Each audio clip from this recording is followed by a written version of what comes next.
بسم الله الرحمن الرحيم إن الحمد لله نحمده ونستعينه ونستغفره ونعوذ بالله من شرور أنفسنا ومن سيئات أعمالنا من يهده الله فلا مضل له ومن يضلل فلا هادي له أشهد أن لا إله إلا الله وحده لا شريك له وأشهد أن محمدا عبده ورسوله أما بعد. The topic today will be inshallah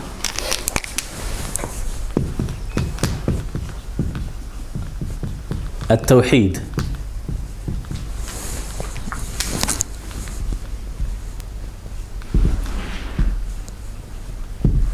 Okay.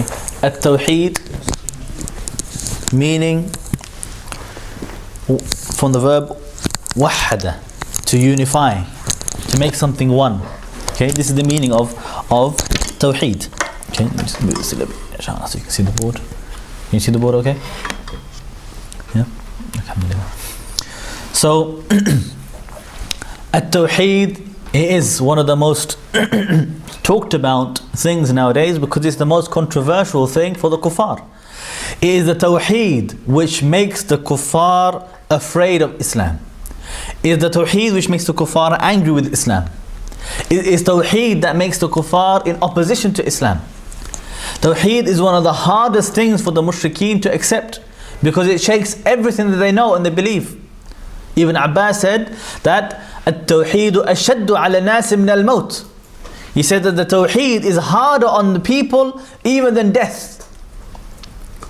Some people would rather die than accept Tawheed, even though they know it's the truth. Because the Tawheed will take away everything that they have grown up with from the shirk and the things that they've loved and attached themselves to. Abdullah ibn Mas'ud, he said about the mushrikeen, the reason why they couldn't accept the Tawheed was because of all the effort and money and things that they sacrifices that they've made for their idols, dreaming about what will happen in their hereafter, thinking they'll go to Jannah for that because of what they sacrificed for their idols. So all of that sacrifice and all of that effort and spending that they've put into an investment they put into their idols, it makes them have this love and attachment to the idols that they can't give it up. Even if they know that the idols are not real. Even if they know that it's the truth. When somebody says to you that Wahidullah makes exclusivity to Allah, only worship Allah, La ilaha illallah. When somebody tells you these things, they know it's the truth. But they cannot give up all those things that they have invested and spent, and they cannot accept that they've wasted it. They cannot accept that everything they've done up until now was a waste. And that love and attachment to their own idols, whether it was a stone or a rock or a cross or a tree or democracy or freedom or secularism, whatever it was, they cannot give it up. And they, sometimes they feel proud about it and angry. That's what Allah says, وَإِذَا قِيلَ لَهُمْ لَا إِلَهَ إِلَّا اللَّهِ يَسْتَكْبِرُونَ. When it said to them, look, there's none worthy of worship except for Allah, they become arrogant. They feel, how can I have been wrong all this time? How can it not be correct? How can secularism, freedom not be correct? I was with a French journalist yesterday, and I was surprised, I was shocked at the blind patriotism of some journalists and this blind faith in the concept of freedom of speech, even when he sees this contradiction. I asked him, look, you either believe in freedom of speech or restriction of speech. Which one do you believe? He said, no, I absolutely believe in freedom of speech, but you have to have some restriction. You don't understand, you just contradict yourself. These two cannot go together. You either believe in laws or you believe in freedom. So just say, look, you're liberal, but you believe in restricting speech like everybody else, but you believe in, having a wide latitude and liberalism, being very liberal in most things. But some things, of course, you have to stop. So you can't, use this emotive language and slogans like freedom of speech. When you see that it's a fallacy, like the Christians, when you say to them that Allah is only one, so how can He be three? They can see that it's a problem, but they can't accept it. Okay? So you see, this is what Mu'adh ibn Jabal as well, he said about the Christians of Najran.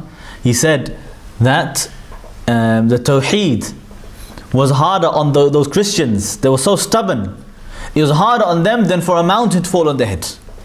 They'd rather stick to their own shirk than to accept Tawheed. Okay? But the Tawheed, what is it? It's something which is very simple. and it is the most obvious thing for any sincere person that thinks about their purpose in life, about God, about where we came from and where this world came from. So linguistically, okay, at-Tauheed from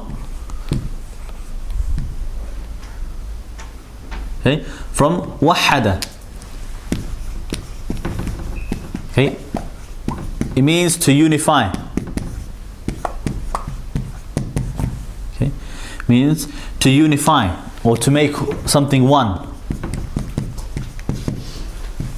Okay, even when we talk about the ummah, uniting the ummah, okay, we can say that, you can use the word Tauheed to say Tauheedul Ummah. We want to have the unity of the Ummah, to unite everybody on basically on just on one thing. وَاعْتَصِمُوا بِحَبْلِ اللَّهِ جَمِيعًا. Unite together on the rope of Allah.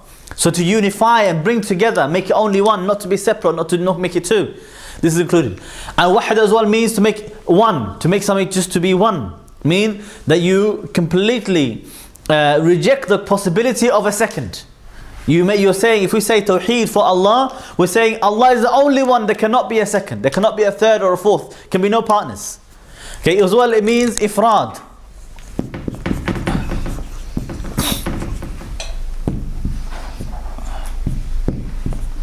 Okay, which means exclusivity.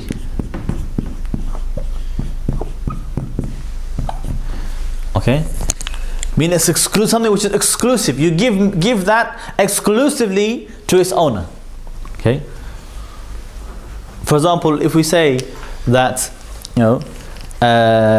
this is my laptop, there's a difference between saying this is my laptop and saying this is our laptop. We share it together. One has a partnership where people are partners in a business. For example, they all have a share in that business. And somebody could be the sole owner of a business. It's exclusively his, only to him. Okay, so that is his. For Allah subhanahu wa ta'ala as well, there are certain things which are completely exclusive to Allah, like His names and attributes. I mean, nobody else shares that name or attribute. Nobody else can have that right, the rights of Allah subhanahu wa ta'ala. Okay, so this ifrad is very important. Okay, we say Allah, He is, al-fard al-samad. He is the one which is exclusive. He is al-ahad. Al-fard is not His name, but His attribute. Okay, we have ifrad. We mean we offer and we give exclusivity to Allah subhanahu wa ta'ala. Like sometimes the journalists say to you, look, they want it to be exclusive. They don't want you to speak to any other journalist, only for them alone. This is the same thing when we talk about the Tawheed, ifrad, exclusivity to Allah subhanahu wa ta'ala. We offer something which is for Allah alone. We don't offer it to anybody else.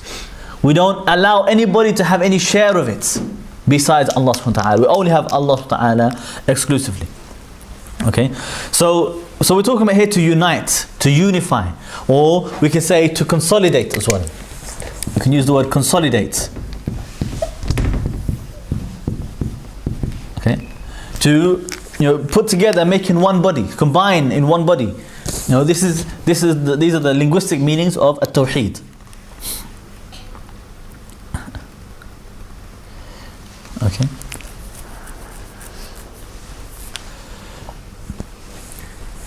Okay.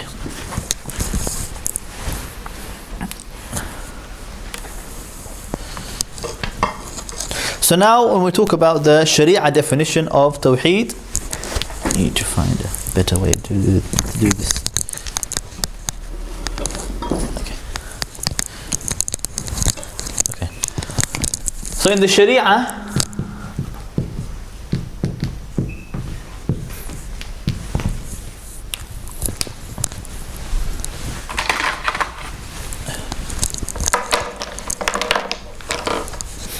okay, we can have more than one definition we can use, but the most jami' mani' definition is, we say ifrad Allah or ifradullah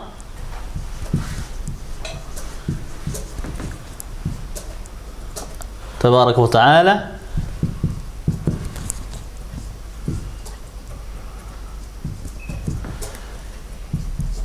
fi jami'i huquqih.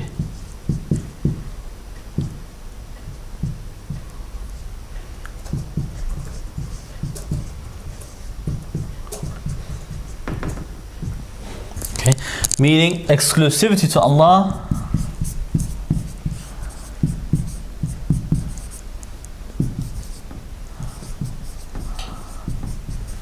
Okay. Okay, exclusivity to Almighty Allah in all of His rights.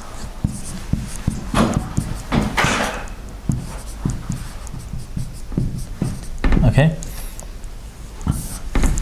So exclusivity to Almighty Allah in all of His rights. Okay. You can find other definitions as well. Okay, but this encompasses all of them. Okay, this is a good definition, encompasses all of them. Okay. Especially if you understand what His rights are, and I'll elaborate on that inshallah in a moment. Okay, some of the other definitions, people they will say ifradullah fil ibad, ifradullah fil ibadah, do exclusivity to Allah in worship exclusively. Okay, but this is not jami', it's not comprehensive enough, because there are other aspects of Tauheed which are not included in this. Okay, you could also say that the Tauheed is to comprehend, believe and submit exclusively to Almighty Allah in His supremacy, His names and attributes, and in all sayings, actions and convictions. This is another jami' mani' definition of the Tauheed. Okay, so to comprehend, believe and submit exclusively to Almighty Allah, His supremacy, His names and attributes, and all sayings, actions and convictions. Okay. Okay. And that is a good definition as well. Thinking about whether to put it up or not. We'll leave it for the time being. But does anybody need me to repeat that? Have you written it down? Oh, this one, yeah. Okay.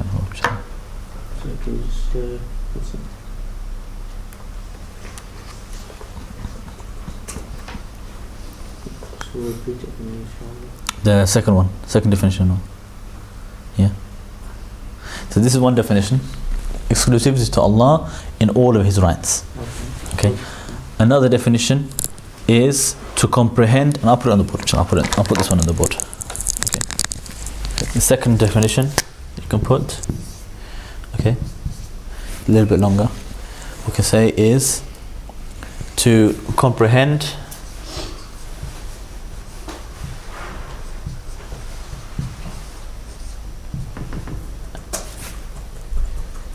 believe,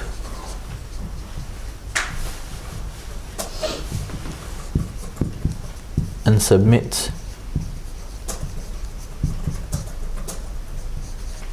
to Almighty Allah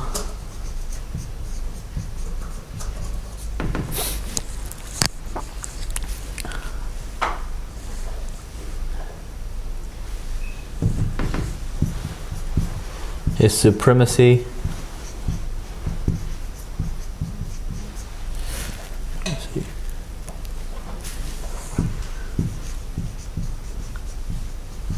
names,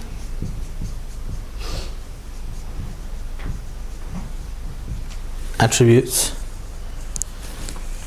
names and attributes in all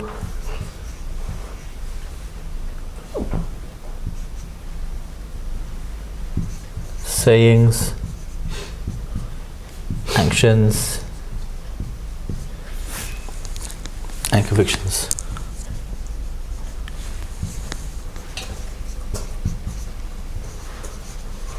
Okay, so this is the second definition you can use for Tauheed, and elaborates on a couple of other points as well in this one. Okay, talking about to comprehend, believe and submit to Allah Ta'ala, because this is very important for us to understand. You know, in order for us to establish the Tauheed, that we need to fulfill, certain aspects of our submission to Allah Subhanahu wa Ta'ala. We need to have idrak, iqrar wa ifrad. Okay, to really establish the Tawheed, we need to have al-idrak. Allah Ta'ala says, فَعَلَمْ أَنَّهُ لَا إِلَهِ إِلَّا اللَّهِ. Idrak means to comprehend, to know. So you need to know that Allah Ta'ala is exclusive. You must be, when you worship Allah, you worship Him knowing that you are worshipping Allah, not by accident. So you need to know and comprehend that there is none worthy of worship beside Allah. And you need to believe and submit to that. Allah Ta'ala says, يَا أَيُّهَا الَّذِينَ آمَنُوا بِاللَّهِ وَرَسُولِهِ وَكِتَابِهِ. He said, oh, you who believe in Allah and His Messenger and His book. So we need to believe. Somebody could know it, but they reject and they disbelieve. Okay, like some of the mushrikeen, they knew Allah. Some people, they knew Allah Ta'ala was the only one worthy to be worshipped, but they refused to give up their idols, like Abu Talib. Okay, so if you don't submit to it and accept it and declare it and act upon it, okay, and worship Allah exclusively, then you won't really have established the Tauheed. So it's not enough just somebody just to know, say that he knows Allah is the only one worthy of worship, but despite that, he votes for an MP, or he worships the grave, or he worships an idol, despite knowing Allah is the only one worthy to be worshipped. If he does that, he is not muwahhid, he doesn't have Tauheed, he's mushrik. Okay, so he needs to have the comprehension, idrak. Let me put these words up, inshallah. I will rub it from the other side actually, I will elaborate on this for you now.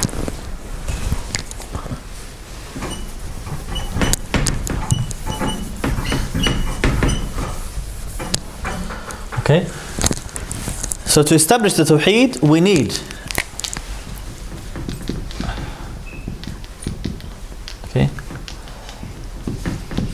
al-idrak. Okay.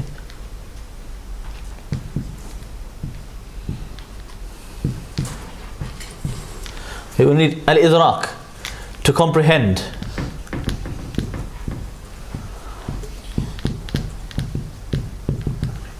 Okay, or to know. Because Allah Ta'ala says in Surah Muhammad verse 19 that know فَعْلَمْ أَنَّهُ لَا إِلَهَ إِلَّا اللَّهِ, know that there is none worthy of worship beside Allah. Okay, in Surah Muhammad verse 19. So you need to know what you're talking about. To really actually have Tawheed, you must comprehend the Tawheed. You must know and understand it. Okay, and one of the best explanations for why you must have that knowledge and understanding that I found was, Shaykh Omar explained it one way, you know, when you talk about the Shahada. When you say, Ashhadu an la ilaha illallah, what does that mean? What does that testimony of faith really mean? Ashhadu means I testify, I bear witness. That what? La ilaha illallah. La means no, there is none. There is no ilah. Illa, except Allah. Okay? So we're left with two words, ilah and Allah. What is an ilah and who is Allah? If somebody does not know who Allah is, nor does he know what an ilah is, what does it mean to be worshipped? What is worship? He doesn't know. How does he know he's worshipping Allah and not shaitan? If he doesn't know who Allah is, he can worship anybody and think he's Allah. Like the Christians, they worship Isa and they think he's Allah. They think he is God. Okay? The Buddhists, they worship Buddha and they think he is God. However much they think, no, they don't believe in a God. No, they believe in it. They worship, they follow, they obey. Maybe they don't know what worship is. Some people, they say, no, we worship Allah subhanahu wa ta'ala, but we just go for judgment to the Tauheed. That means he never understood what an ilah is, what worship is. If you say there is no ilah except for Allah, that means you believe that there's nobody can give judgment or legislate laws except for Allah. لا مشرع إلا الله, لا مطاع إلا الله, لا متبوع إلا الله, لا معبود إلا الله. That's what we're saying. When we say La ilaha illallah, we're saying there is no legislator except for Allah. There is none worthy of worship beside Allah, or being followed instead of Allah, or being obeyed instead of Allah. If you don't comprehend and understand what you're saying when you say, we give Allah all of His rights, that Allah Ta'ala is exclusive. If we don't know it and understand it, we'll never achieve it. So, what was the saying? This shahada, when we say Ashhadu an la ilaha illallah, okay, wa ashhadu anna Muhammad Rasulullah, if you don't know what you're testifying to, what kind of testimony is that? How can you testify to something and you don't know it? If we went to court, any court, Islamic Sharia court or even a man-made court, any court at all, just simple common sense, and I say, I'm a witness, I will testify. Let me testify as a witness. I testify that Abu Saifullah, he did so and so action. So you testify? Yes. And who is Abu Saifullah? I don't know. And what did he do exactly? I don't know, but he did it. I know he did it. I don't know what he did, but he did it. And it was him, he's guilty. Okay? Let's say he said, he stole a car. Yeah, he stole a car. I testify, I bear witness. And so what does the car look like? I said, I don't know. How do you know he stole it? I don't know, but he stole it. Do you even know what a car is? I don't know what a car is, but he stole one. What kind of witness? Nobody would accept his testimony. He's testifying to something he has no knowledge about whatsoever. You can only testify to something if you know it. If you know what you're talking about. So if you don't have this al-idrak, if you don't have comprehension and knowledge, you don't know what it means to worship, and you don't know who Allah is, then how can you testify that there's none worthy to be worshipped except for Allah? You can't. So you must know. When we say exclusivity to Allah in all of His rights, you need to know what His rights are. You need to know what they are. Otherwise you'll end up giving His rights to somebody else. And that's what happens nowadays. People say, we worship Allah, akhi, but I make dua to Abdul Qadir Jilani. You didn't understand, there's the right of Allah, you don't make dua to anybody except for Him. He said, I worship Allah, but we are going to the parliaments and we're going to stand as an MP in the elections. That's because you never understood the right of Allah. You cannot be muwahhid unless you have this knowledge, basic knowledge of what's the asl al-deen, the foundation of the deen. You enter Islam by testifying that there's none worthy of worship beside Allah. If you never knew what that meant, your shahada was meaningless. It meant nothing. Okay? We wouldn't even call him an apostate. Why? Because he never really understood in the first place. He never really became Muslim. We say, okay, look, he never not become Muslim, but now we teach him, now he's become Muslim. Okay? So, al-idrak is the first thing. You must have this comprehension. Okay? You must have the understanding and knowledge. And you need to have as well al-iqrar. Okay. Okay. We need to have submission.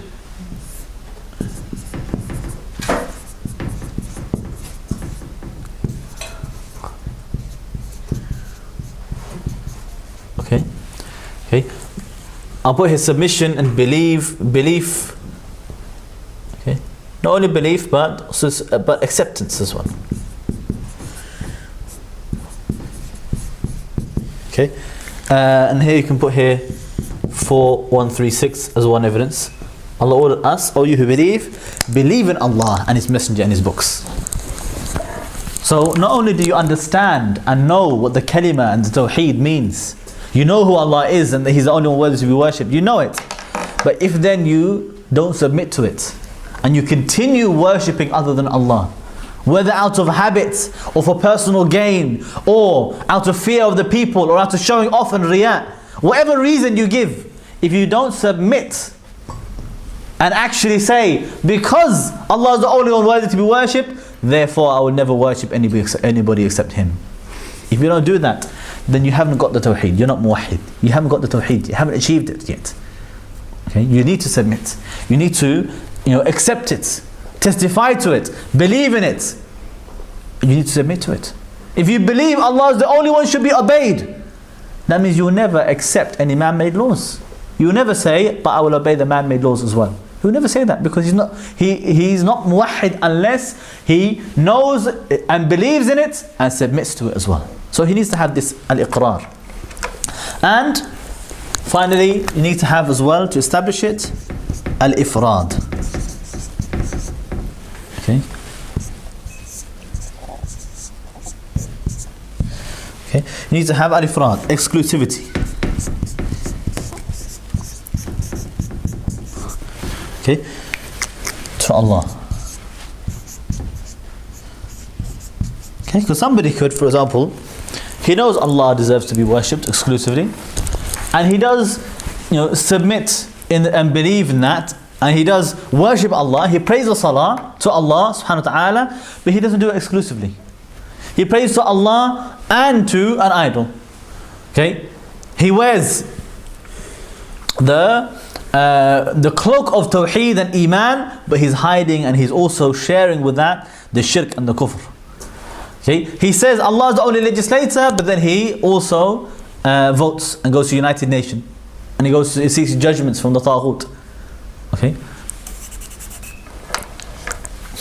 Here we can give one reference, simple one, Qul Huwallahu Ahad. But also, just because of that example I mentioned, 460 is a good one. Okay, Surah 4 verse 60, Allah Ta'ala says, أَلَمْ تَرَ إِلَى الَّذِينَ يَزْعُمُونَ أَنَّهُمْ آمَنُوا بِمَا أُنزِلَ إِلَيْكَ وَمَا أُنزِلَ مِنْ قَبْلِكَ. Have you seen those who claim to believe? Okay, they claim to believe in what was revealed to you and what was revealed before you. So they know it and they say to you, well, we believe in it. We believe, we accept it. يُرِيدُونَ أَن يَتَحَاكَمُوا إِلَى الطَّاغُوتِ. And yet they seek arbitration to the Taghut, to other than Allah. They seek judgments from other than Allah. وَقَدْ أُمِرُوا أَن يَكْفُرُوا بِهِ. When they were ordered to reject it, to have disbelief in it. So it could be somebody, they claim to be a Muslim, they say the Shahada and everything else, and yet they start to share with Allah His rights with somebody else. Okay, like by going for judgment to other than Allah. Okay.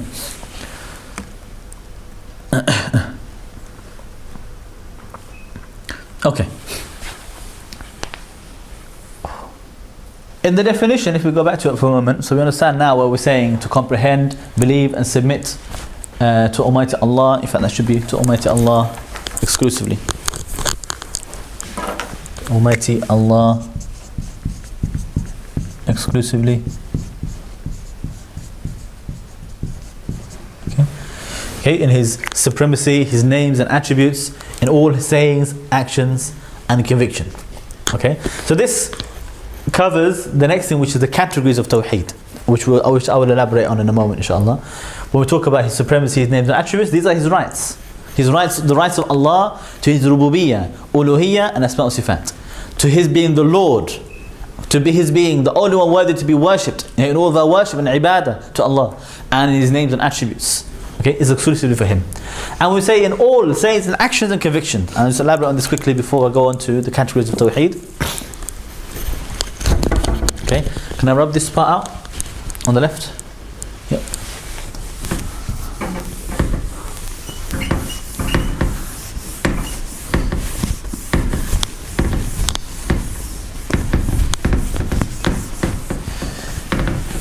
If I ask somebody, where is your Iman? What would you say? In your heart. It's true, alhamdulillah. It's true, but not just in your heart. Okay, this is the question. Okay, the Murji'ah, they will say, Iman is in my heart. Okay, you say, yes, akhi, but you need to worship Allah. I say, no, akhi, I don't need to pray. My salah is in my heart. My fasting is in my heart. My Tawheed, I rule by the Sharia in my heart. But with my limbs, I rule by democracy and man-made law. That's all. In my heart, though, I rule by the Sharia. Okay, this man is Murji' and Mushrik, because it's not good enough. Okay, of course, Iman is in the heart. Nobody said it's in your pocket, but in your heart, your tongue, and in your limbs as well. Somebody at the door. Somebody grab the door, inshallah. So the tools of Tawheed. How do we, achieve the, what tools do we use to establish the Tawheed? Okay, our sayings by the tongue, actions by limbs, and conviction or belief in the heart. Okay, these three come together. The Iman and the Tawheed, they are on all three of these. We say Al-Imanu ma waqara fil qalb wa aqraru bil lisan wa amalu al-jawarih bil arkan. We say the Iman is the belief in the heart, what is settled in the heart, what is testified to or submitted to by the tongue, and the actions of the limbs upon the pillars of Islam. Okay, that is the Tawheed, that is Iman. You need to have all three. Okay, you cannot separate these three. And the way I used to explain this one, okay, is anybody who went to school in this country, they may have come across this, what's called a fire triangle. Have you seen that before? Yeah? Just to bring it back something you recognize, inshallah. Have you seen this fire triangle before? They say, well, if you want fire, the flame, you need to have air or oxygen, you need to have fuel, and you need to have heat. Okay, they say you need all three for fire to exist. Okay, if you take away the air, the fire will be extinguished. If you take away the fuel, or the fuel runs out, run out of firewood, or whatever is burning, it runs out, the fire will disappear, it will be extinguished. Or if there's no longer heat, you make it cold, okay, then the fire will be extinguished. You need all three for the fire to exist. That's why you have fire extinguishers. Either they cut off the air, or they cut off the heat, okay, or they cut off the fuel. Okay, so they will find one way or another just to stop the fire. The Iman and the Tauheed is like this, okay, except, let's get rid of, if we get rid of the word fire, and instead we put in here Iman. Okay, get rid of the word air. Let's just change the colors a little bit. We'll say, and instead of the word air, we say the heart. Okay, all the functions of the heart. Take off the word fuel and heat, and we'll say sayings and actions. These are the pillars of the Iman. Okay, these are how we establish Iman. You need all three for the Iman to exist. Otherwise, your flame of your Iman in your heart, it will be extinguished. It will be nullified. If you have kufr inside your heart, doesn't matter how many million times you say the shahada and how many salah and ruku and sujood you make, if you have kufr in your heart, you're kafir. Your Iman is extinguished. It disappears. Okay? And it doesn't matter how much Iman you have in your heart, if you refuse to say the kalima, and you say like Abu Talib, what? Ala millati Abdul Muttalib. I'm on the millah, I'm on the religion of Abdul Muttalib, and you die upon that, your Iman does not exist. It doesn't matter what you believe in your heart. You could believe all you like in your heart. Allah said about the Jews, يَعْرِفُونَهُ كَمَا يَعْرِفُونَ أَبْنَاءَهُم. They recognized the messenger the way they recognized their own children. But they refused to accept him as the prophet, and they rejected him. They claimed he was a liar. They claimed that he was not the messenger. So it doesn't matter what you have in your heart. If you start to say the word of kufr with your tongue, you become kafir. Because your Iman is in your heart, your sayings and your actions. Okay, and the same thing. It doesn't matter how many times you pray the salah, how much you believe in your heart, but you say the word of kufr with your tongue, you become kafir. Okay, unless you had a valid excuse, which is different matter. And similarly with the actions as well. This is where we differ with the Murji'ah. All Murji'ah, what they do is they take away actions from the Iman. They say you don't need actions. The fire can exist without it. Okay, they say you can have fire without fuel. Who needs fuel? Okay, they say you can have Iman without actions. Whereas Ahl Sunnah wal Jama'ah, we say no. In order to have Iman, you must have Iman in your heart, Iman on your sayings, and Iman on your actions as well. Doesn't matter how much you believe in your hearts and you say the kalima and the shahada. If you do kufr actions with your limbs, you become kafir. Like what? Like somebody, he deserts the salah. He deserted the salah, turned his back on the zakat. He becomes kafir. He started to mock the Quran with his hand. Okay, let's say he threw the Quran. Okay, or he stepped on it. He becomes kafir. Okay, he becomes kafir. Even if he says the shahada, even if with his tongue he's saying, I believe in the Quran, I believe in the Quran, but then with his hand he is desecrating the Quran, he becomes kafir.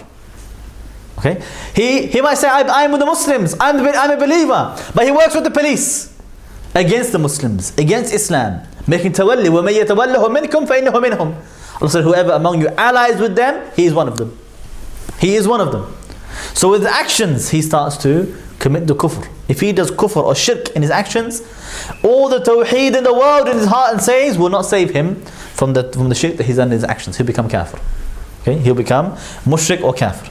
So you need to have all three of these. That's why we say in the definition to make it more, even more jami' mani, you could say, we say he needs to have that tawheed in all of his sayings, actions and convictions. If he does shirk in some of them, he's no longer tawheed. Okay? He's no longer tawheed. Okay? So he needs to have the tawheed in all his sayings, actions and his conviction in his heart. Okay, everybody got this? Okay.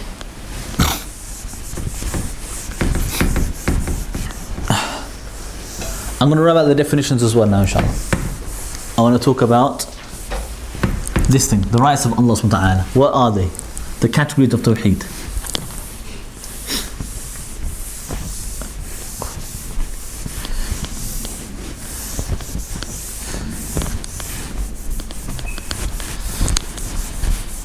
When we talk about the types of Tauheed or categories of Tauheed, I think it's good for us to use these terms instead. It's more accurate and less confusion. Okay, so we have the rights of Allah subhanahu wa ta'ala.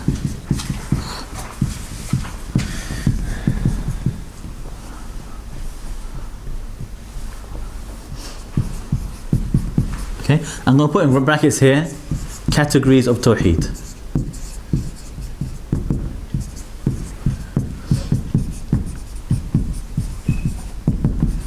Okay, the reason I'm going to do that is because we need to ask the question, how many categories of Tauheed are there? And can we say that there is 3 or 4 or 5 or 6 or 7 or 8 or 2? Can we really say that? Okay. But I'm going to use the words the rights of Allah because that's more obvious and clear to us when we talk about it, inshallah.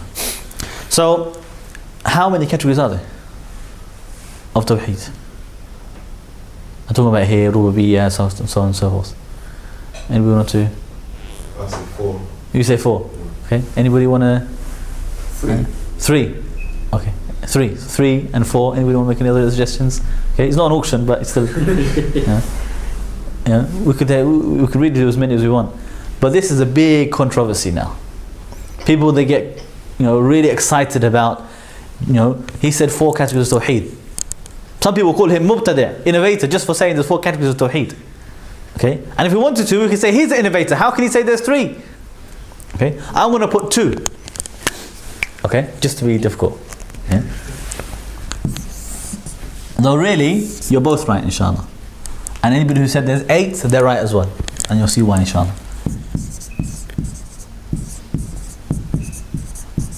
When we talk about categories of Tawheed, we're really talking about the rights of Allah subhanahu wa ta'ala. Okay? We said that Tawheed is to have exclusivity to Allah in all of His rights. So His rights, they can be summarized in these 2. But they're both His rights. We can't separate the 2 and say, look, you have Tawheed, as long as you have Tawheed and Rububiyyah, you're okay. It doesn't matter about this other one. No, because if you take away the rights of Allah, of Ilahiyya, you're still mushrik. It doesn't save you. You can't really separate the Tawheed. Tawheed can only be with both of these together. You must have both. If you don't have both, it's not Tawheed. So really there's no division of Tawheed at all. It's only one Tawheed. But just to help us understand, this is what we have in the principle in Sharia, that the classification of the terminology is permissible in any way, as long as you don't distort the meaning, as long as you don't confuse the people with the meaning. The whole point of it is to make it easier for you to understand, not to make it harder. So really, if I wanted to make 100 categories of Tawheed, we could make 100 categories. But you're going to be more confused than when you started. So we simplify it for the people in an easy way. Okay, just like we have the ahkam taklifiyya, the rules. How many different types of rule are there? We've got the fard, the mandub, we've got the mubah, permissible. You have the makruh, disliked, and the haram, which is prohibited. Okay, but then somebody could say, but what about wajib for the Hanafis? What about makruh tahrimi? What about sunnah mu'akkada and ghayr mu'akkada and all the different types? Now hang on, what about wajib mutlaq, wajib muqayyad? If you want to confuse somebody, you can bring many different types of classifications. Okay? All of these terminology and classification are permissible, as long as it is to elaborate and explain the matters to the people in a way they understand. And people can differ about the terms they use. You can use different terms if you like. Doesn't make a difference, as long as you're explaining the same things and you're not making it the meaning wrong. So the rights of Allah subhanahu wa ta'ala can be summarized as 2: Tawheed al-Rububiyyah and Tawheed al-Ilahiyyah. And if you want to really just summarize very in simple terms what these refer to, okay, Rububiyyah from the word Rabb, Lord. Okay, so it's His lordliness, you could say. Okay, if that's a word. If not, we can add it to the dictionary of the English language, inshallah. Ilahiyyah is from the word ilah, from the word to be worshipped, His right to be worshipped. Okay,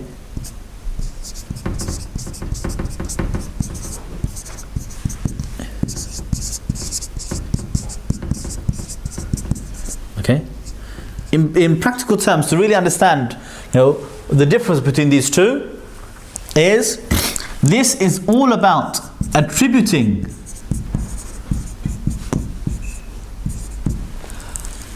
all actions or functions of Allah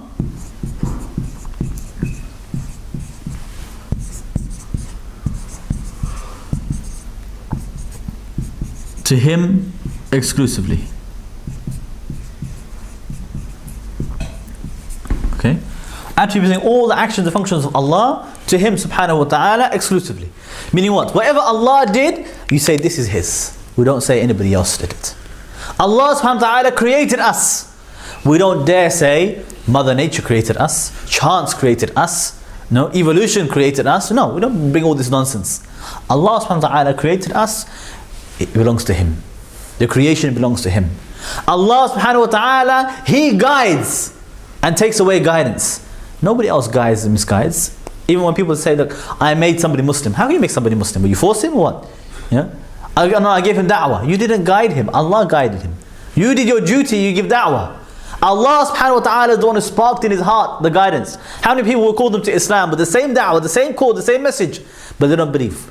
Because Allah subhanahu wa ta'ala is the one who guides or takes away the guidance or misguides. Nobody else. Allah says, Yahdi man yasha. Okay, Allah subhanahu wa ta'ala guides whoever He wishes. And He says, إِنَّكَ لَا تَهْدِي مَنْ أَحْبَبْتَ. He said, you cannot guide whoever you like, whoever you wish. It's not up to you. Okay, it's not about you love Him, so you want to guide Him, so you guide Him. No. Allah guides whoever He wishes. And He sends astray whoever He wishes. Nobody can do that except for Allah. So all those things are His creation. The guidance, the rizq, He provides for us. He's the only provider.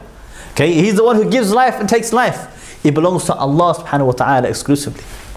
Okay, so all of the things that Allah does, His actions, we say this belongs to Allah. We don't give that credit to anybody else. We don't give the credit to anybody else.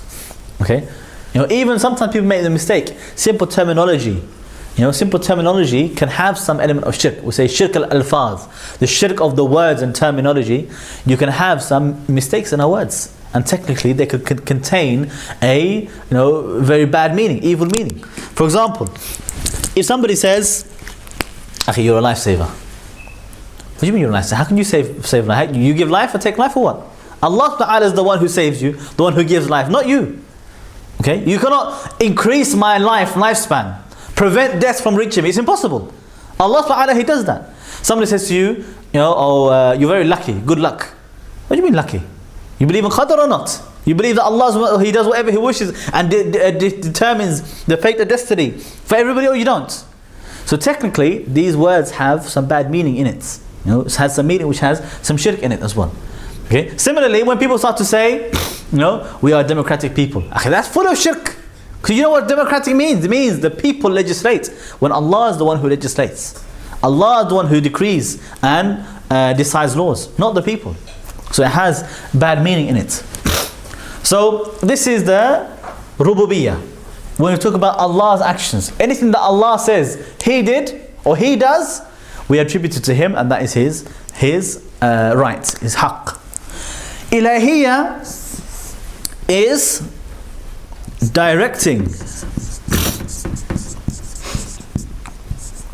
all of our actions. Okay, this one, okay, we can say the functions of Allah. Okay, this time directing all of our actions to Allah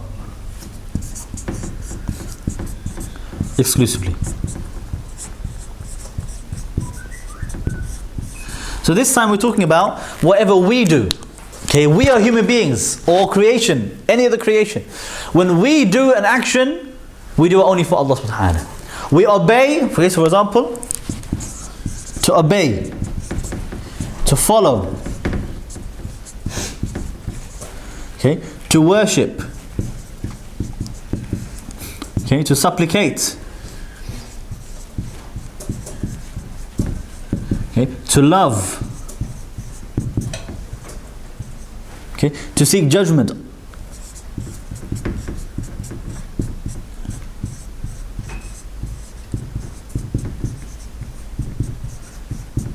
Okay, all of these things, we direct them only to Allah subhanahu wa ta'ala. So we say when we obey only Allah. When we worship only Allah. إِيَّاكَ نَعْبُدُ وَإِيَّاكَ نَسْتَعِينَ. Only you we worship, only you we seek help from. Isti'ana, to seek help. We don't seek help from other than Allah. We seek help from Him exclusively. Istighatha, appealing. And we say ittiba', following. We only follow Allah. We don't follow anybody else. We love Allah exclusively. We don't love anybody else. We will never love the enemy of Allah. How can it be? Mr. Kafir says, oh, I hate Allah. And then you say to him, oh, but I love you. What's the matter? What kind of muwahhid is that? What kind of Muslim? The Kafir hates Allah and you love the Kafir. But Islam is love though. Islam is compassion. Who told you we just make up the deen as we go along? We're not Christians. Love everybody. And the Christians hate, believe me, they hate us. How must they tell you we love everybody? You know? Some of them, sometimes they, you catch them out. They say to you, no, we love everybody. We don't hate anybody. We love everybody. So okay, do you love Osama bin Laden? He said, no, I hate him. Yeah? So what happened to all Mr. Love? No? What happened to all that love? All of a sudden, it becomes okay. Bunch of hypocrites, all of them. Anyway. So this is the difference between Rububiyyah and Ilahiyyah. Okay?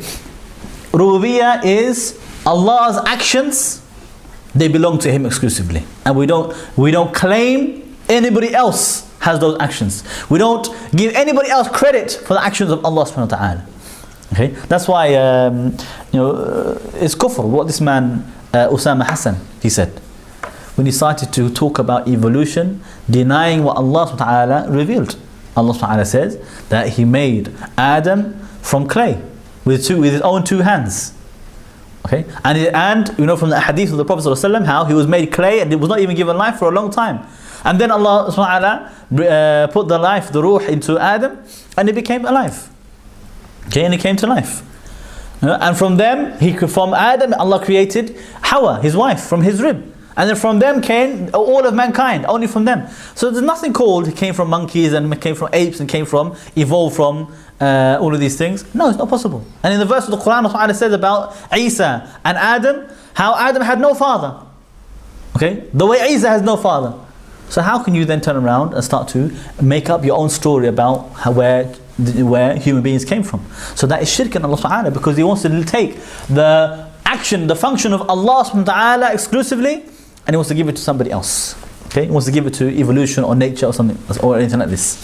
Okay? So that is rejected. On this side we said Ilahiyyah is all of our actions. Anything that we do in our actions, we need to make sure that they are exclusive to Allah subhanahu wa ta'ala. Okay? Okay. So, if I want to test you guys a little bit on this inshallah. If I talk about now, for example, I slaughter a chicken in the name of Allah. Okay? I mean, the actual chicken. I'm not talking about the, some peshmerga or something. I'm talking about the murga, no? The chicken. No? Somebody slaughtered in the name of Allah. Is that Tauheed Rububiyyah or Ilahiyyah? Ilahiyyah. Yes, because my action. If we talk about Allah subhanahu wa ta'ala,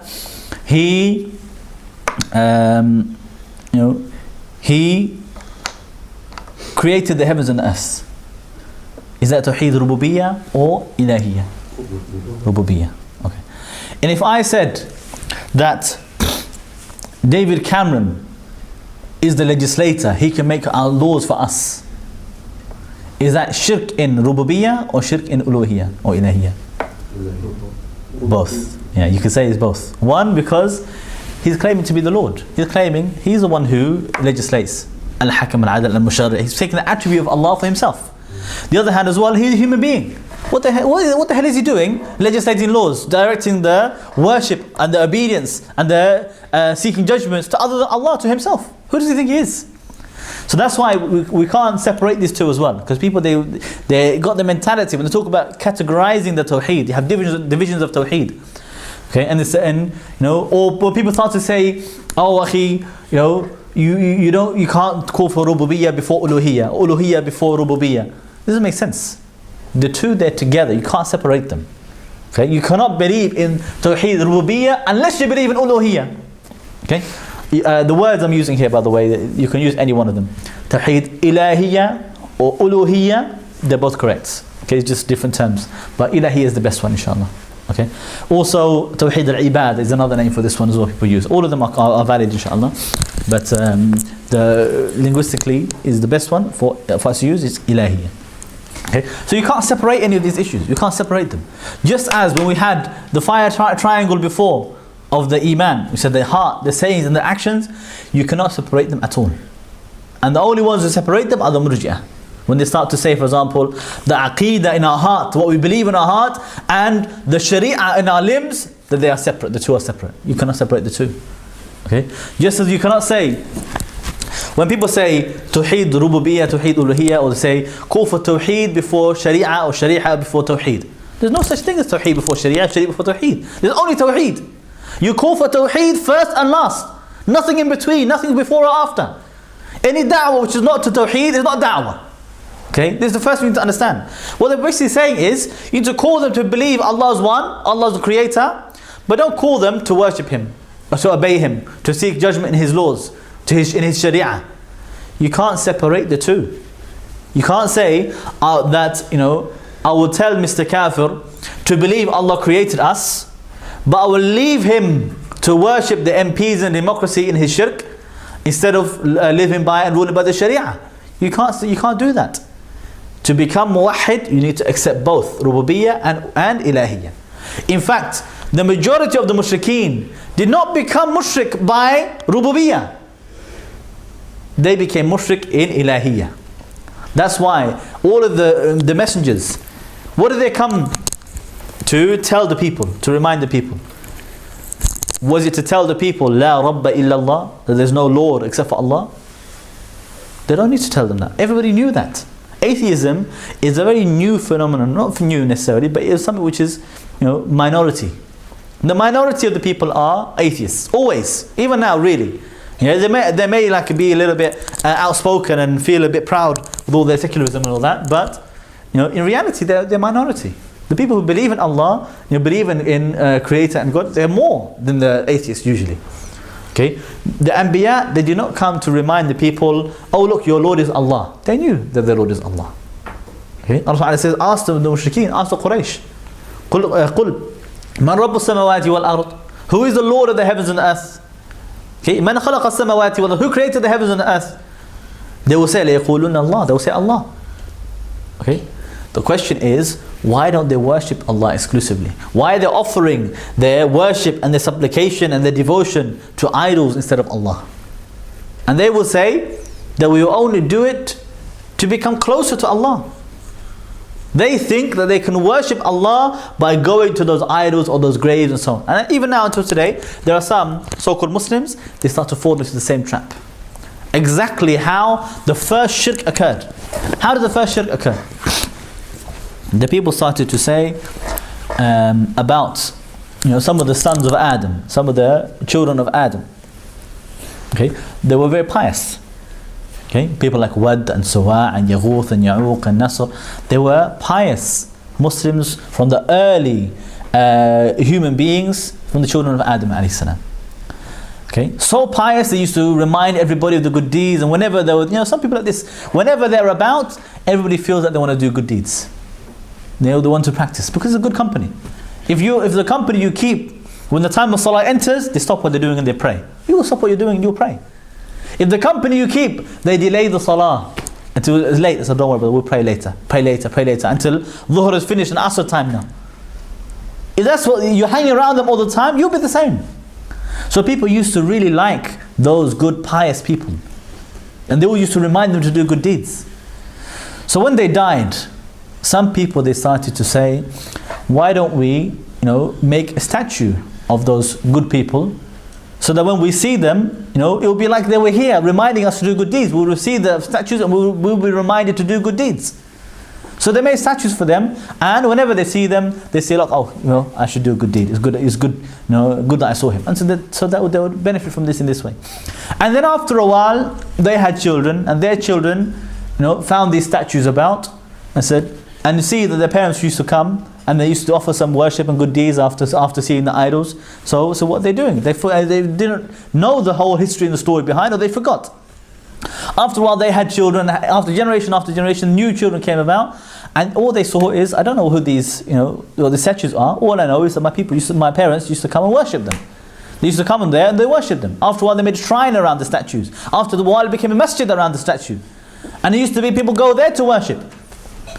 Until they started to worship the idols themselves. Okay? That was the trick of the shaitan, how they convinced them all. With good intention initially, they made a statue out of good reason, out of good intention. Then they started to worship the idols. Until today, we have the same problem. Now they look to pious, great scholars of the past. Whether Imam al-Uza'i, or Imam Ahmad, or Imam Shafi'i, or Ali ibn Abi Talib anhu, or Shaykh Abdul Qadir al-Jilani, all these people, or even some other people who are not even pious, but people saw them as pious.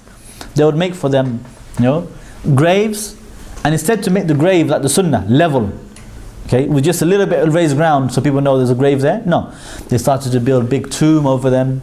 Then the tomb became a shrine. Then the shrine became a masjid. And the people started to come to the graves and say, "Oh Abdul Qadir Jilani, save me from the hellfire. Oh Abdul Qadir Jilani, forgive my sins." They start to go to them and worship and supplicate to them instead of Allah. The same as people before. So the most of the people, they fell into shirk in uluhiyyah. That's why the messengers came with what message?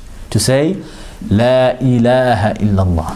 To tell the people, this is your problem. Okay? Allah is the Lord, we all know it. Stop worshipping other than Allah. Your actions should be only for Allah. That's what you need. You need your actions to be only for Allah subhanahu. Okay, so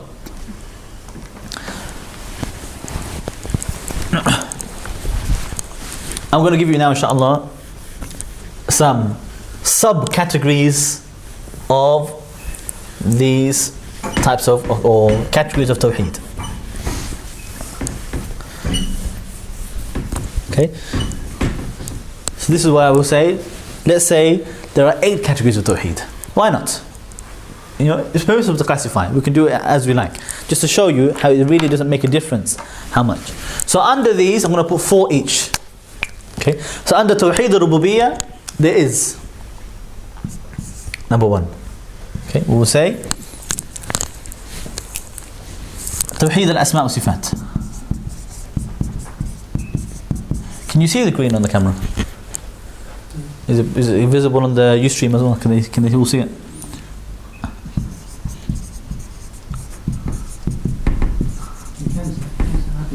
Okay, alhamdulillah. Okay, so Tauheed Asma' wa Sifat. Okay, exclusivity in, I'm just going to put the dot, yeah? Exclusivity in the names and attributes of Allah.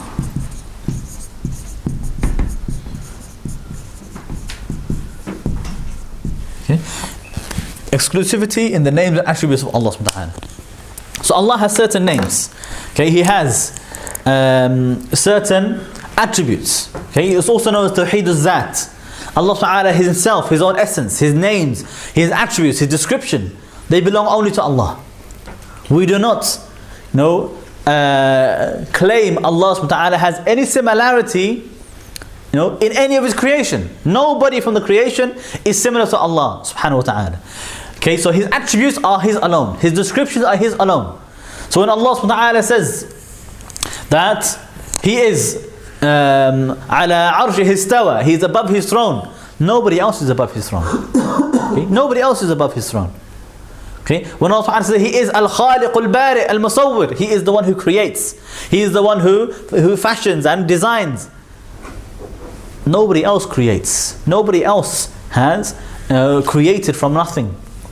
Okay, even people that people could argue and they say, look, I can draw a picture, I can create an invention, I create a table, a chair, and so on.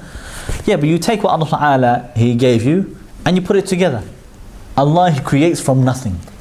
Allah Ta'ala designs and creates what was never existed before. When you draw a human being, you're just trying to copy what Allah did. Allah subhanahu wa ta'ala, He's the one who made the human being. It never existed before. Nobody knew what it was. Nobody knew how it could be. Allah was the one who created it. Allah was the one who designed it. Okay? Whereas the creation can never design or create from nothing. Okay? They will only ever go by whatever previous information they have. That's why they will never understand really the the real description of Allah subhanahu wa ta'ala. They will never understand it. They will never really appreciate it. Allah says that whatever you think Allah is, you will never understand it. You never appreciate it. It's because Allah subhanahu wa ta'ala is beyond the scope of our own understanding. Because we only understand what we've seen before, what we've heard before. Okay, Jannah, we will never really appreciate what is in Jannah until we see it. Because the Jannah has things which no eye has seen before, which no ear has heard before. So we cannot imagine it. We cannot imagine it. No, not really. Whenever we try to imagine it, we're just putting together things that we already know in this world, and we try to imagine, how it could be in Jannah. But there are things there we've never seen before. And human beings, we are limited in our own understanding. So Allah Ta'ala, His names and attributes belong to Him alone. Okay? Including, for example, He is what? Ar-Rahman, Ar-Rahim. Nobody else can take the name Ar-Rahman or Ar-Rahim. Nobody else can take the attributes of Allah Ta'ala for Himself. Where there is, where it looks like there's some similarity between Allah and the creation in the attributes, there's no similarity at all. Because, for example, Allah, He sees, He is Al-Basir. And we see, He made us as well Basir. But the sight of Allah is not similar to the sight of the creation. We can see to the end of the room. That's it. Okay? If it's dark, we can't even see to the end of the room. Some of us, we need glasses. Some of us need more glasses than others. Okay? Some of us, we are blind. We can't see at all. Allah subhanahu wa ta'ala, He sees everything. Nothing is hidden from His view or from His vision at all. So there's a world of difference between the sight of Allah and the sight of the creation. So those attributes of Allah Ta'ala belong to Him exclusively. Nobody else can claim it. And if you offer it to somebody else, then you become mushrik. Another attribute of Allah. He is Al-Musharri', Al-Mukallif, Al-Hakam. He is the legislator. Okay? He is the one who makes you accountable. Nobody else can legislate except for Allah. Nobody else can say, this is halal, this is haram. If you do this, you're sinful. If you do that, you are rewarded. You can't do that. That belongs to Allah exclusively. If somebody else claims it, like they make halal what Allah made haram, or haram what Allah made halal, they are claiming to be lords instead of Allah. Okay, so this is Tauheed Asma' wa Sifat. Okay, it's one type of rububiyyah. Okay, and some people obviously they make it a third category, which is fine. It's not bid'ah really. That would make the three categories of Brother Aziz. Okay, it would be the third category. Okay, you can do that. It's no big deal. Okay, but you don't have to. It's part of rububiyyah as well. The second type of Tauheed rububiyyah is Tauheed al-Khalq wal. Let me use a different color actually. What Takween.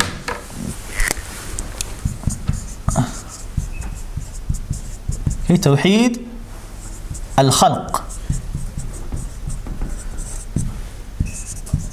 Okay. What Takween. Okay. Allah Ta'ala is the exclusive creator. Exclusivity in His creation. Okay. Okay. He alone creates. And He says to His creation, be and it will be. Okay, this is at-takween. He alone, He says, be and it will be. Have no choice in the matter. Okay, from nothing, it will appear, it will become. Okay, that belongs to Allah exclusively. Nobody else can create. Nobody else can be the creator. If you offer that to other than Allah, you become mushrik. Number 3.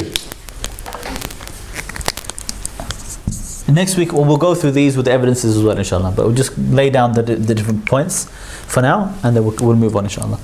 Tawheed al-mulk wa tasarruf wa tadbir.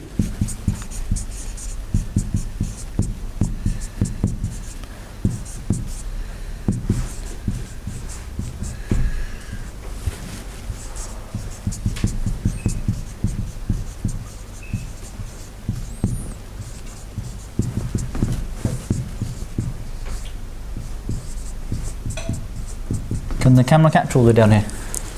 Yeah. Tawheed al-mulk wa tasarruf wa tadbir. Okay, so this is exclusivity in His ownership. Okay, and His doing whatever He wishes with it. Okay.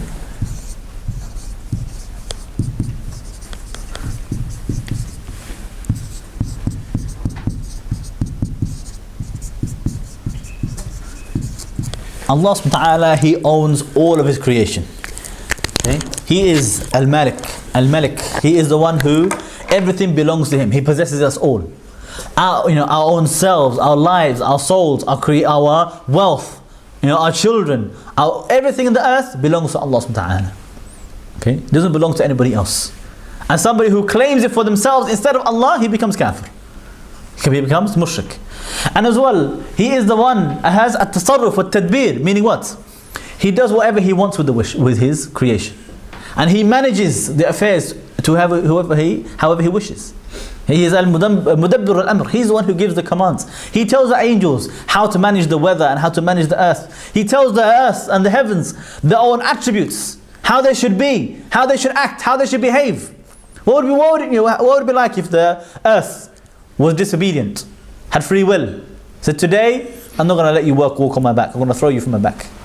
Suddenly gravity doesn't work anymore, everybody starts flying everywhere. No, but Allah Ta'ala orders the earth and the heavens how to behave, and they behave. Okay, they behave. When you say laws of physics, for example, who made those laws of physics? Who decided them? Allah Subhanahu wa Ta'ala is the one who put them into place. That's why Allah can take them away whenever He wishes as well. That's how you have miracles, because Allah, He orders. He ordered the fire, burn. Okay, you must be hot. Then He said to the fire, when they threw Ibrahim alayhi salam in the fire, they said to the fire, Kuni bardan wa salam, be cool and peaceful for Ibrahim. Just for Ibrahim though. So Ibrahim was inside, relaxing, holiday, all cool. And if Allah only said cool, be cold, bard, be cold, he would have frozen to death. But He said no, be cool and peaceful for Ibrahim. So it became easy for him. He thrown the biggest fire mankind ever seen, and yet he's not harmed. So when they saw that, they said, what's wrong? They're trying to kill Ibrahim. So they sent some soldiers into the fire. Go and kill him in the fire. They went into the fire, they burnt to death. Because it was only for Ibrahim. So Allah lays down the laws for His creation as well, how they should behave, and He can order them something different. He says to the earth, I'm coming to number 4 here really. He says to the sun and the earth, okay, He says to the sun, rise from the east, set in the west. One day He'll say, rise in the west. Okay, and that was the day of judgment. So number 4, this brings us to number 4. He does whatever He wishes with His creation, and He manages all the affairs. Number 4, Tauheed.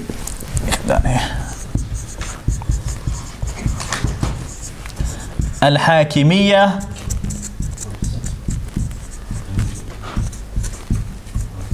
Okay, At-Takwiniyyah. Are we running out of time? Which time we have? Alhamdulillah, we've got time. So Tauheed al-Hakimiyyah at-Takwiniyyah. Okay, this is the right of Allah, exclusivity of Allah in His laws. I put here laws of nature. It's not entirely accurate. Okay, laws of nature, and I put here as well, and destiny. Okay, Tauheed al-Hakimiyyah at-Takwiniyyah. Okay, which means it is also known as Kawniyah. Okay, Tauheed al-Hakimiyyah al-Kawniyah or at-Takwiniyyah. Okay, so this refers to what? Everything that Allah subhanahu wa ta'ala has legislated for the creation in which they have no choice. Okay, everything that He legislated for the creation in which they have no choice. Allah legislated that your heart will beat. Like it or don't like it, it's going to beat. Okay? Allah legislated that even when you asleep, your body will breathe.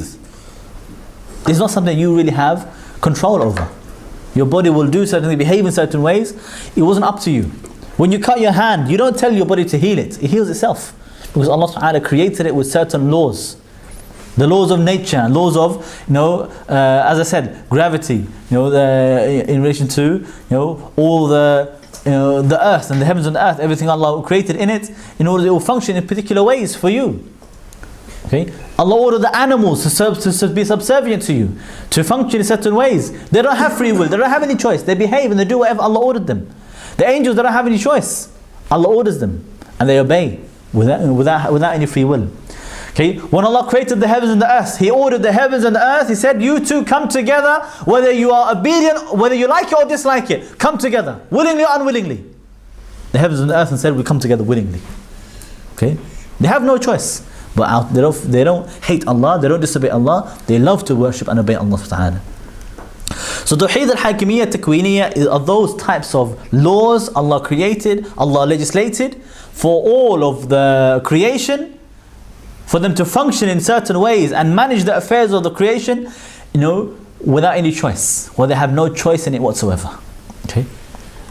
The other type of Hakimiyyah is on this side, inshallah, we should talk about. Okay. So, Ilahiyya.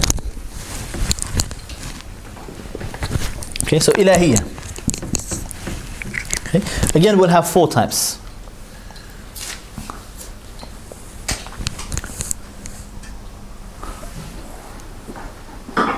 One second, inshallah.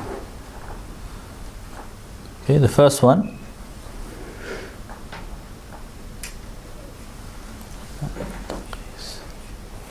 Okay, Tauheed al-Ibadah wa Taqdees.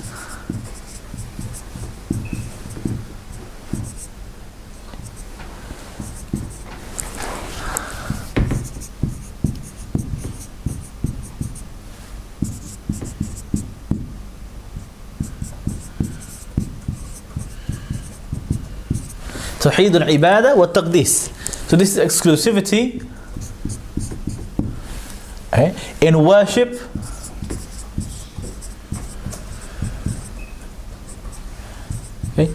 and elevating. It's quite difficult to explain taqdees.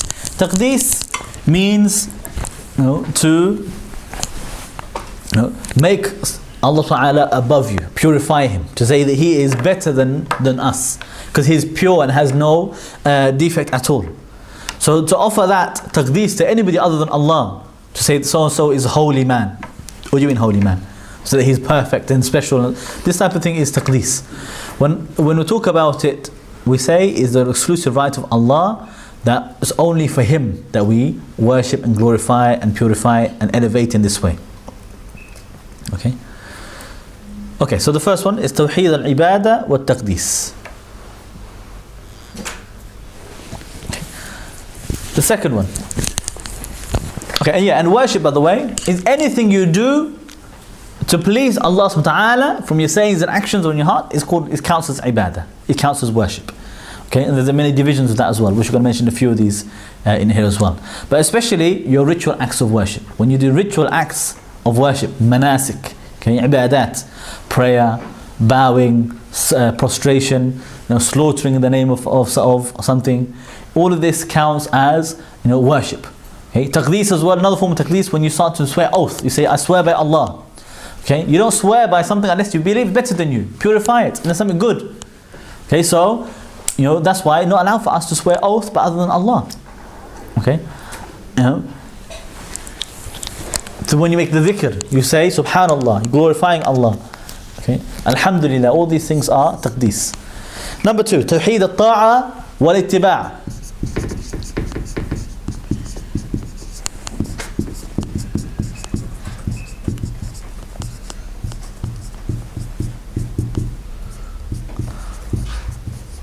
Okay, Tawheed al-Ibadah wal-Ittiba'. Exclusivity in obedience and following. Okay, Allah Ta'ala says about the mushrikeen, وَإِنَّ تَعْتُمُوهُمْ إِنَّكُمْ لَمُشْرِكُونَ. About the man-made laws. If you obey them, you are mushrik. Because the tawheed, the ta'ah, the obedience is ibadah, is worship, is tawheed. We only offer the obedience to Allah subhanahu wa ta'ala. So we obey the laws of Allah, we don't obey the man-made laws. That is part of a tawheed. Okay? If you start to obey the taghut instead of Allah, you have taken that taghut as your Lord, as your Rabb. The way the Jews and Christians, they took their rabbis as their lords instead of Allah. Okay? So obedience and following. What do we mean by following? Okay? When we follow, we are going along behind them. Okay, like somebody, is tied to a rope, and they follow behind, whoever is leading them. Whatever they say, this is what they do. Okay? Whenever they have a problem, whenever they need a solution, where do they go for that solution? Whose advice and guidance do they follow? And abide by in order to solve their problems. In Islam, Allah subhanahu wa ta'ala says to وَاتَّبِعْ مَا يُوحَى إِلَيْكَ مِنْ رَبِّكَ. Follow whatever has been revealed to you from your Lord. Okay? This is Surah Ahzab, but I'll give you the references for this later when we go through the evidences, inshallah. Okay, so we follow whatever has been revealed to us, the revelation, the Quran and Sunnah. If we start to follow a man's advice instead of the Quran and Sunnah, in opposition to the Quran and Sunnah, then we've taken that man's advice and guidance above the guidance of the Quran and Sunnah, above the revelation. That's why nullifier of Islam, the one who believes there's any guidance similar or better than the guidance revealed to Muhammad sallallahu alaihi wasallam, they are kafir, they leave the fold of Islam. Okay, so the obedience and following is only for Allah subhanahu wa ta'ala as well. Number 3, Tauheed al-Mahabba wal-Wala.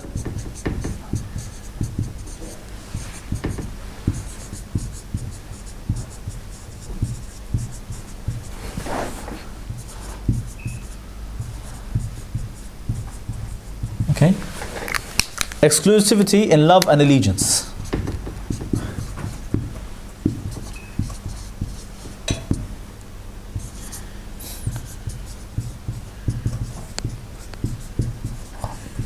Okay?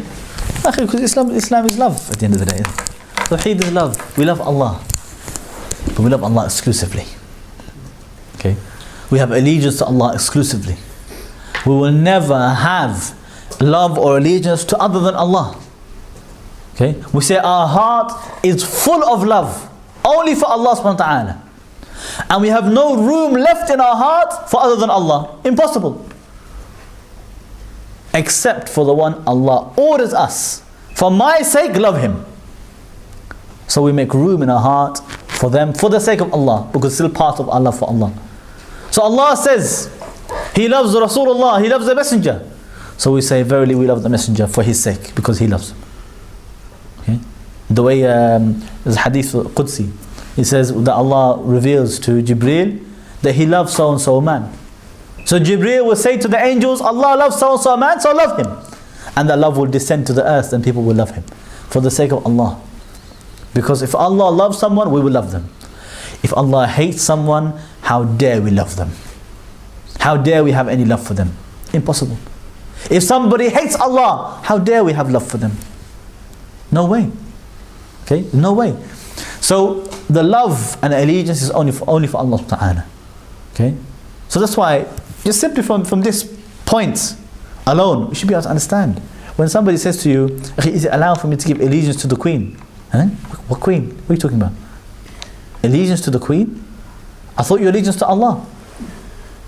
If you start to give allegiance to the Queen and say my life and death is for the Queen, I will protect her and I will abide by her and support her in war and peace and all these things, you become mushrik. You become mushrik. Instead to fight for the sake of Allah and to defend Allah, you fight for the sake of Tauheed and defend the Tauheed. So we don't have this, allegiance to any Tauheed at all. Okay, it's impossible. Number 4, Tauheed al-Hakimiyya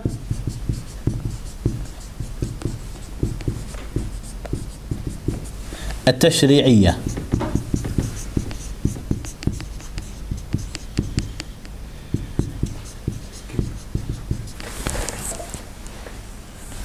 Okay, so exclusivity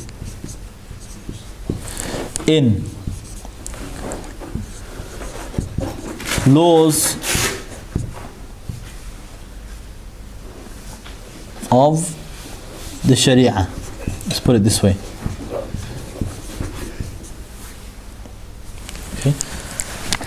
Okay, so Allah subhanahu wa ta'ala, He legislated laws. I think you can't see at the bottom there. But Tauheed al-Hakimiyya al-Tashri'iyya, is Allah, He legislated laws for mankind and for the jinn. And if we are to refer to those laws exclusively, that is Tauheed. If we, okay, you see that? if we refer to other laws instead of Allah's, then that is shirk in Allah subhanahu wa ta'ala. Instead to make tahkeem li shar'illah, to seek the laws of Allah in all of our affairs, in all of our disputes, if we start to go to a different law or we disagree with the laws of Allah subhanahu wa ta'ala, then we will become mushrik, kafir. We will never be Muslim. We will never be muwahid. We will never have Tauheed. Okay?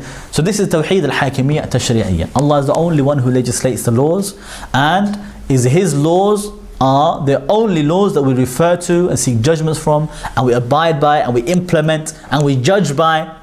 If we start to take any other law as our source for all of these judgments and resolving our disputes and so on, then we have not had Tauheed in Allah subhanahu wa ta'ala, because Allah, He is our Lord, our Creator, Legislator, Commander, the one who governs our affairs, and nobody else can take that place.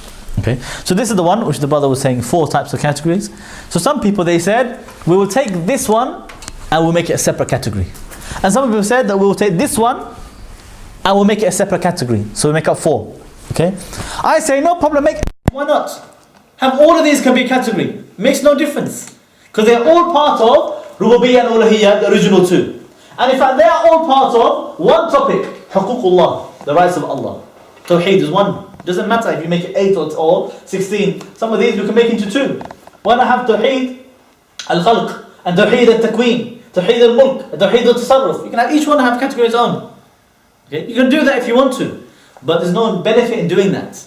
That's why they just put it all together in one, because it's enough for us just to understand it. Why do some people they start to say we need to make Tauheed Asma' wa Sifat as a separate category when we are classifying? Why? It's because some people start to become confused. They start to become confused about this topic.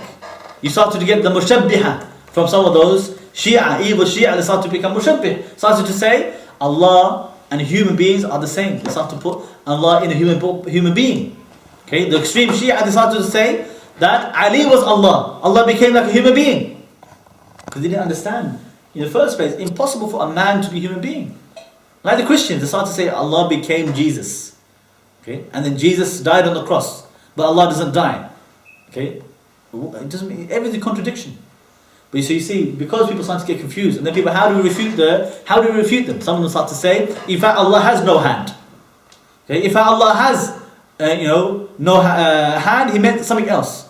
The others say no, Tauheed, Allah has a hand, because Allah described Himself with a hand, but His hand is nothing like the human beings. So to understand and clarify these confusions in the mind of the people, they say, look, this is part of the Tauheed. Part of Tauheed al-Rububiyyah is to understand the names and attributes of Allah, and to be exclusive, that is exclusive to Allah. لَيْسَ كَمِثْلِهِ شَيْءٍ. There is nothing similar to Allah at all. So to explain that, they said they will focus on this topic of Tauheed Asma' wa Sifat as if it was the 3rd category of the Tauheed completely, and so they made it the 3rd category. Okay? And that was okay. And that wasn't in the time of the Sahaba. That was much later that people started to say that. Much later on that people started to add the 3rd category because of the doubts of the deviant sects like the Mu'tazila and the Shia and others. Okay, the Ash'aris and so on. So, what about this one? Now, why do some people they say we need to make a 4th category called Tauheed al-Hakimiyyah? Okay, when you can see clearly, Hakimiyyah is part of Uluhiyyah and even part of Rububiyyah to some extent as well. Okay, why do they need to say we need to have a separate category for Hakimiyyah and make it 4? Okay, because again, some people start to have confusion. Just like some people in the time of the Tabi'een and others, they started to say, in fact, human beings can have the attributes of Allah. Allah can have the attributes of human beings. They started to mix them and commit shirk in Allah out of their ignorance. Okay, the same way in the 21st century or the 20th century, after the Khilafah had been destroyed, some people started to say, in fact, people can have the attributes of Allah of legislation. Allah and people, human beings can be the same in laws and making laws. And we can have democracy, and we can have man-made laws, and we can have all of this. Some of them start to say, in fact, it doesn't matter if you rule by man-made laws. You're still a Muslim. So when people start to get confused in these matters, again, the ulama rose as a duty to clarify the confusion in the time of ignorance. They said, look, you're forgetting that part of Ilahiyya is Tauheed al-Hakimiyyah. the exclusivity to Allah in His laws, in His legislation. So they say, look, let's put this as a category of Tauheed at the top, just to point and emphasize on this point. Okay? Emphasize on the point so people remember and reminded that Allah subhanahu wa ta'ala has a right to be the only legislator. And when you seek judgment from other than Allah, you become mushrik. Just to remind them. It was always the case. It's not something new. It's not an innovation. That was always the case. But people used to talk about it as obvious matter of Tauheed uluhiyyah. In the past it was so clear, so obvious. Nobody was confused about it. Nobody thought twice, about making takfir on somebody who ruled by man-made laws. It's only in the last 100 years that people start to get confused. So that's why people start to say, look, Tauheed Hakimiyyah is part of Tauheed. Do you forget or something? What happened? And if tomorrow people started to say that actually we don't need to have love for Allah alone, we can love others as well, we can love all the idols and the shirk and the mushrikeen, they start to say that, it wouldn't surprise me if the ulama said, you forgot about Tauheed al-Mahabba wal-Wala, you forgot about Tauheed of love. And so why not make a fifth category of Tauheed? All of that is permissible to use classification, to put it into a tree diagram like this, and to put extra points and subdivisions, or put it into a table, put a graph if you want to, pie chart, whatever you like. It's all permissible, as long as it's clarified to the people and explained to them the matter.